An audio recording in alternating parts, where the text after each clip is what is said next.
Hello, I am home from work today because I got stung by a wasp, and the day after it happened it puffed up so big and it was really gross. It's a lot better now, but it still really hurts. I can't straighten my arm.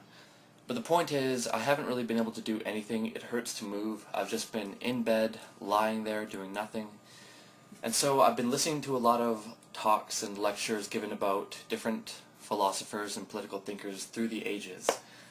And I came across some really cool stuff. And I got to thinking about democracy.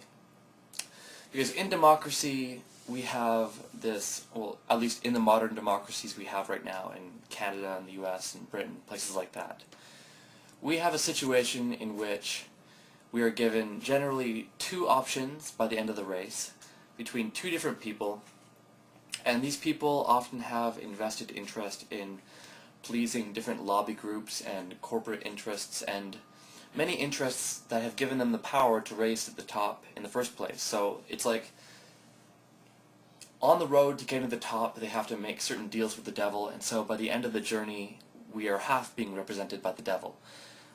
Metaphorically speaking. I don't believe that the devil is literally in politics. I just mean that people who tend to rise to the top of politics tend to be fairly corrupt and pragmatic, if not corrupt. So it sucks. I mean, we end up getting represented by people who aren't really representing our interests. Now, it follows pretty self-evidently that the person who would most represent your interests is you. You know, obviously, you know you the best. But looking through these different philosophers, I found some people that were just brilliant. And they come up with ideas that almost change me. Like they represent and they express a certain view so well that they inspire me to go more in a certain direction. Like, if anything, they would represent me more than anyone else, I think. And so I got to thinking, well, which one of these philosophers would represent me the most? Like, if democracy was about choosing anyone throughout history to represent you, other than yourself, because obviously you'd represent yourself the best, but any other person throughout history, who would you choose?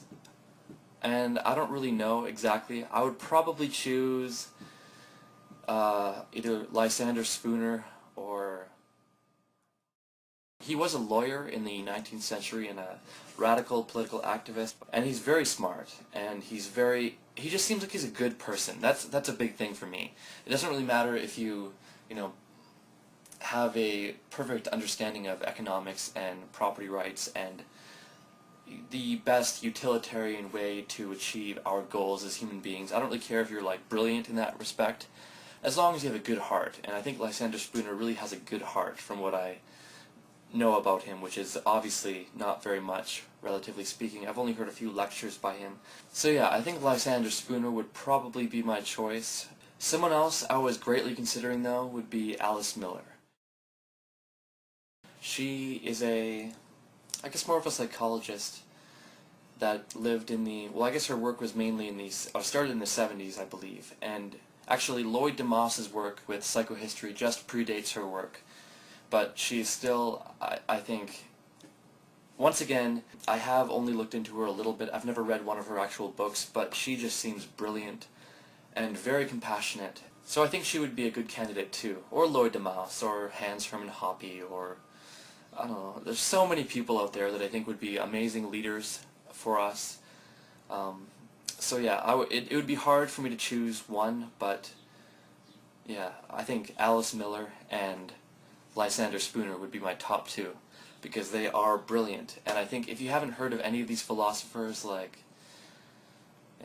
any of the people I just mentioned, then I would urge you to look into them, because they are brilliant. And even if we don't have the option of voting for these people in our modern democracies, we can still look into them. We can still learn about what these people said, what they believed, and we can learn more about ourselves, I think, when we look into these other people.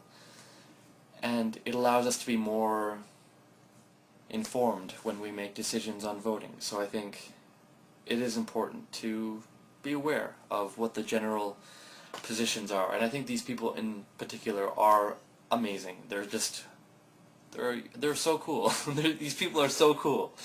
So yeah, I want to know what you guys think. What do you think is the best candidate throughout of all human history to represent you? Who would you vote for? That is my question. And that is all. Have a good day.